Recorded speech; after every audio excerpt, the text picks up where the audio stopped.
नमस्ते and good morning India. तो कैसे हैं आप लोग? मैं गौतम आपका स्वागत करता हूं अपने जर्नी में वैशाली गढ़ से। और ये गढ़ है जो कि राजा विशाल के गढ़ के नाम से भी जाना जाता है। ये राजा विशाल है कौन, कहीं आप लोग जाने होंगे तो पता है राजा विशाल कौन है, कहाँ है, कैसे रहे। अगर नहीं जानते तो आपकी जानकारी के लिए मैं बता दूं, राजा विशाल वो थे जो लिच्छवी जब गणराज्य था उस पर शासन किया करते थे। वो आज से काफी दिन पहले की बात है, राजा विशाल का शासन यहाँ हुआ करता था। और ये उनका गढ़ है। ये देखिए गढ़ का एक कह सकते हैं कि फाउंडेशन, ये फाउंडेशन बचा हुआ है। स्ट्रक्चर ऊपर था, लेकिन स्ट्रक्चर समय के साथ मौसम की मार को देखते हुए मेंटेनेंस ना हो पाया, तो इसके लिए कि में भी भूकंप वगैरह आया होगा, कुछ भी आया होगा, डिस्ट्रॉय हो गया। स्ट्रक्चर डिस्ट्रॉय होगा, सिर्फ फाउंडेशन ही फाउंडेशन बचा हुआ है। तो ये फाउंडेशन इस बात की गवाही देता है कि यहाँ पे एक बहुत बड़ा मतलब राजभवन था, या कह ले कि एक किला था, ये कह ले, या फिर हाँ एक और बात, इस जो राजा विशाल का गढ़ है इसको कहते हैं मदर ऑफ पार्लियामेंट। यानी कि अपने यहाँ अपने इंडिया का सबसे पहला गणतंत्र जो लागू हुआ था वो यहीं हुआ था, बिहार के इस वैशाली में। और यहीं पे हुआ था ये कुछ। और यहाँ पे एक बहुत वो था, जैसे कह सकते हैं कि ये गणराज्य की मतलब जननी वैशाली नगरी ये है। और अभी देखिए इस ऐतिहासिक स्मारक के पास कितने ये जंगल उबज आए हैं, और ये कैसा ये हाल हुआ पड़ा है। यहाँ पे मेंटेनेंस का काम चलता है, लेकिन सरकार टूरिज्म उतना ध्यान देती नहीं है इसको, तो ऐसा हुआ पड़ा है। ये देख लो, ये हाल हुआ था। अभी ये जो गढ़ है बहुत बड़ा दूर में फैला हुआ है, लगभग 200 मीटर का इसका व्यास है। और यहाँ पे ये टूरिज्म ऑफ बिहार के अंडर कंट्रोल में आता है। और इस पे यहाँ पे जो गढ़ है ये तो कुछ दूर है, जो किला जहाँ तक दिख रहा है वहाँ बाउंड्री किया हुआ है। और बाकी बहुत बड़ा है उधर, पूरा अवधर से पूरा ऐसे पूरा फैला हुआ है। ये बहुत बड़ा गढ़ है, बहुत बड़ा गढ़ है। और यहाँ पे इस गढ़ पे कोई भी निर्माण कार्य, कोई भी खनन कार्य करना बिल्कुल वर्जित है। अगर ऐसा करते हुए पकड़े गए तो कानूनी कार्रवाई होगी इन पे।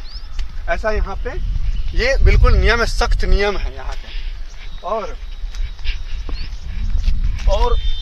अभी से इस गढ़ का सिर्फ यूज अभी कहाँ पे लिया जाता है, बस कुछ लोग यहाँ पे पिकनिक मनाने के लिए आते हैं, या फिर कुछ ऐसा कुछ फंक्शन हुआ, या फिर बच्चों यहाँ पे क्रिकेट वगैरह खेलते हैं। बस इसका इस्तेमाल इसी चीजों में हो रहा है।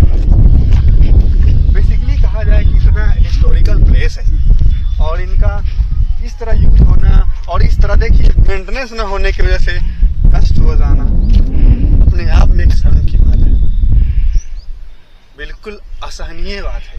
देखिए यहाँ पे सफाई का काम चल रहा है, थोड़ा सा घासें उसे काटी जा रही हैं,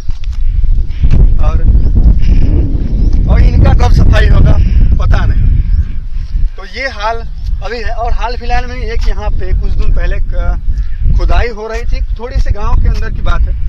तो क्या निकला था हमारे एक मूर्ति निकला था, जो इन्होंने यहाँ पे बहुत से इंतजाम करवाया और यहाँ पे मंदिर बनवा दिया है। तो हाँ, यहीं पे मंदिर है बगल में ही। अगर हमें समय की बचत होती है तो जाके मंदिर भी दिखाएंगे आप लोगों को। फिलहाल ये देखिए, और ये देखिए यहाँ से मैं दिखाता हूँ आपको। मैं इस बाउंड्री को क्रॉस कर रहा हूँ, थोड़ा सा सीमा रेखा को पार कर रहा हूँ। ये देखिए ये कैसे घासों में लथपथ हुआ पड़ा है, मतलब घास से ढक गया हुआ है पूरा। नहीं तो बिल्कुल ये लाल पत्थर से बना हुआ है, ये चीज ईंटें कह सकते हैं। और ये इतना बड़ा था। पुराने लोग कहते हैं, पुराने बुजुर्गों की मान्यता है कि यहाँ पे राजा विशाल का शासन हुआ करता था। इस राज्य में एक राज नर्तकी अम्रपाली मतलब थी, वहाँ पे वो प्रस्तुत करती थी अपना नृत्य वगैरह वगैरह। बातें हैं, बहुत सारी बातें होती हैं, कहीं कहाई बातें, कहीं सुनाई बातें होती रहती। अगर आप लोगों को इसके बारे में कुछ ज्यादा पता है तो कमेंट में करके हमें बताएं। मुझे जो पता था, मेरे पास जो नॉलेज है वो मैंने बताने की कोशिश, मतलब बताया मैंने आपको। और ये देखो ये हाल है। तो थोड़ा सा मंदिर की ओर चलेंगे क्या? हाँ चल, ये यहाँ है। अब इसके बाद वो गेट है सामने सामने, और यहाँ से कुछ नहीं है, बस वैसा ही एक। और वहाँ पे उधर थोड़ा सा क्रिकेट वगैरह खेलते हैं बच्चे लोग। 1 जनवरी को क्या न्यू ईयर के दिन पार्टी वगैरह मनाते हैं, पिकनिक मनाने के लिए आते हैं। कुछ लोग ऐसे बैठते हैं, शाम को चिल करते हैं, या सुबह में जॉगिंग वगैरह करते हैं यहाँ पे। बस इसी का यूज होता है ये गढ़। बस ऐसा ही बन के रह गया, इतना ही तक सीमित रह गया है। तो आगे चलते हैं, देखते हैं क्या है। इसको बंद कर देंगे।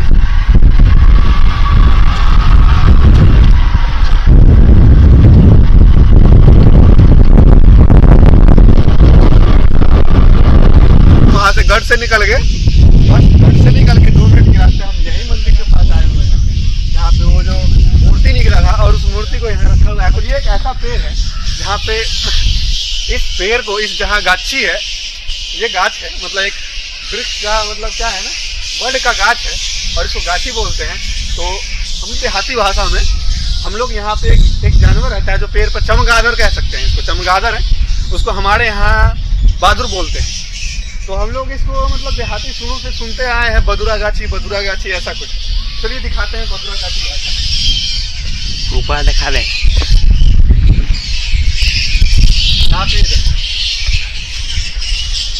ये काले काले बदुरा लटके हुए हैं, बहादुर कहते हैं, बदुरा। शायद आपको दिख नहीं रहे होंगे, रुके मैं जूम करके दिखाता हूँ।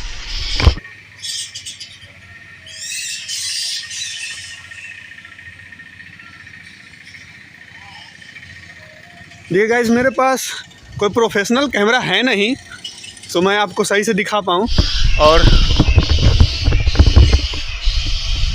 ये शायद दिख रहा होगा या नहीं, आपको पता नहीं, मैं शायद दिख रहा होगा। यहाँ पे एक चमगादड़ लटके हुए हैं, और वो उल्टा लटकते हैं, वैसा पेड़ पे वैसे लटकते हैं। और ये देखिए, गढ़ का सीमा यही समाप्त होता है। गढ़ पूरा उस साइड से था, और राजा विशाल के ज़माने में जब यहाँ पे रहते थे, तो गढ़ के चारों साइड से एक नदी बहती थी, मतलब एक नदी था, ऐसे ऐसे वो बाउंड्री था, मतलब ऐसे गढ़ ऊपर ऊंचा और नीचे नीचे नदी थी, ताकि कोई दुश्मन गढ़ पे आक्रमण न कर दे। इसके लिए गढ़ की सुरक्षा के लिए ये नदी बनाया हुआ था साइड से। ये रही यहाँ तक की मेरे हिसाब से और बुजुर्गों से कही सुनाई बातें, और कुछ पढ़ी बातें, कुछ विकिपीडिया की बातें के आधार पर मैंने आपको ये जानकारी दी। और ये जानकारी आपको कैसी लगी? अगर थोड़ी बहुत ही जानकारी में त्रुटि हो तो मुझे बताएं, और मुझे पता है आप इस वीडियो को लाइक करेंगे, शेयर करेंगे, और कमेंट करके तो हमें बताएंगे ही क्या है। तो बाकी सब, और यहाँ से फिर आप कहीं अलग चलते हैं, तब तक के लिए बाय बाय एंड नमस्ते।